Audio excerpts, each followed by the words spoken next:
Welcome to the relatively spoiler-free review of Medan. Medan is first part of Dark Pictures anthology, which takes you on board on a ghost ship, released back in August 2019.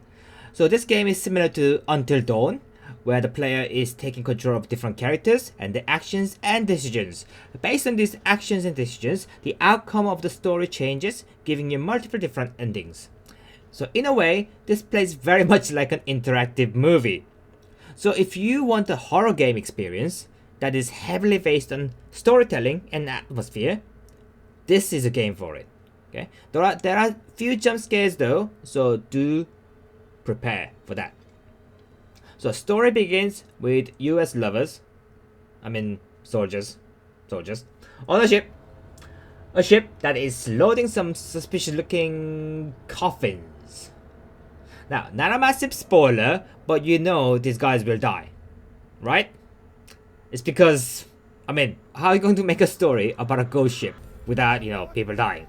So, anyway, the main game involves 5 playable characters as well as somebody called Curator.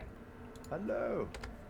Curator is basically a narrator of the story. He gives you some guidance and hints and stuff like that.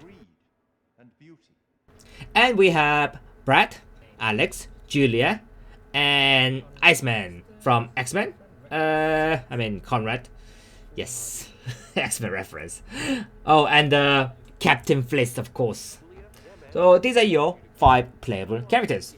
Now, I would normally give you some bit more about stories and stuff like that. But doing that on a story-based game would be wrong, right? So all you need to know is that they do end up in the ghost ship somehow. And some freaky stuff happens. And yes, you can die. Obviously. So let's look at the gameplay. So this is more of an interactive movie than a game. Okay, sure. There are some elements of games. Building up relationships, like character traits, making choices, QTEs, etc, and so on. Because of this, the whole screen is clean, right? No HUD, okay? No heads-up display. Very few places for any controls to pop up at all. So it does play like a movie. And that said, you are still in control of all the actions, okay? You can still control characters and so on, and your choices do make a difference. You get to make your own endings of a movie, essentially. This game plays well, although it can feel a bit slow at times. It's due to the fact that you can't really run, you just walk a bit faster. I did feel annoyed by this, but it does add some depth of immersion because of that. Combined with the general horror atmosphere, it really gives sense of imminent danger because of slow movement. Now, once you have completed the game, you do get the option to play the game again. You can select chapters if you want, or play the whole game with a different scenario. While the selection you make doesn't always change the ending, choices do give you a lot of replay value. And drawback is that there is no option for you to fast forward or skip any cutscenes, even if you've seen this before. So it is something you've encountered before, you can't. I can see this being annoying, especially if you have watched the scene before several times through multiple plays, but it is like a movie, so hey. And of course, yeah, there's a bunch of collectibles as well for you to play through and collect as well for you to explore and stuff.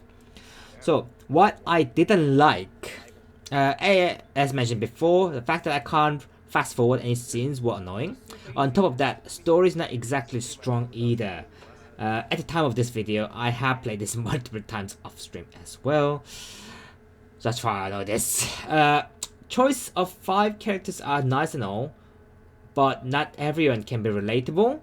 This means on your first playthrough, you are probably more likely to make choices based on your own characteristics. This actually makes all 5 characters behave rather similarly. I don't know if there was a character, sort of like a anchor character, that has the same decision made no matter what, like sort of personality. That would have made the storytelling a bit better, maybe? I don't know. Lastly, while the game emphasizes on choices, you don't really know what those choices do. I mean, some choices you make because you think obviously it will lead to certain actions, right? But results vary. Actions and its consequences are ambiguous, which again leads to which again leads back to the flimsy storytelling at times. Now, overall, if you find yourself entertained by storytelling rather than action-packed or button-mashing game, or if you enjoy the horror movies and sometimes find yourself saying, that is a fucking dumb choice. Who the fuck would do that? Right? That kind of stuff.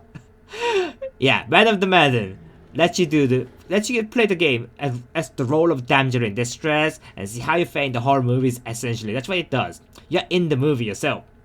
So there isn't overuse of jump scare. There are a few here and there, but there isn't like overuse of it, and it rather relies on the whole environment to do the job of the horror movie, which is nice.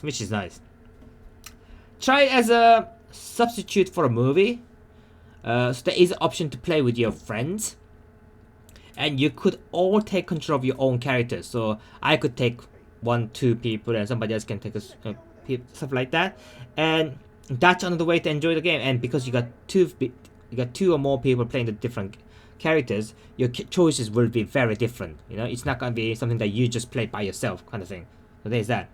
So overall, I found Medan quite an enjoyable experience. I understand that it wouldn't be everyone's cup of tea, but it's an experience you don't want to miss. If you get a chance to do it, do it. I have uploaded my first playthrough of the game if you are interested, but don't want to really play the game. But there is that. Your choices obviously will be different from my choices, but you don't get to control that, unfortunately. Bear in mind that the ending and progress of the story will be different depending on how you play.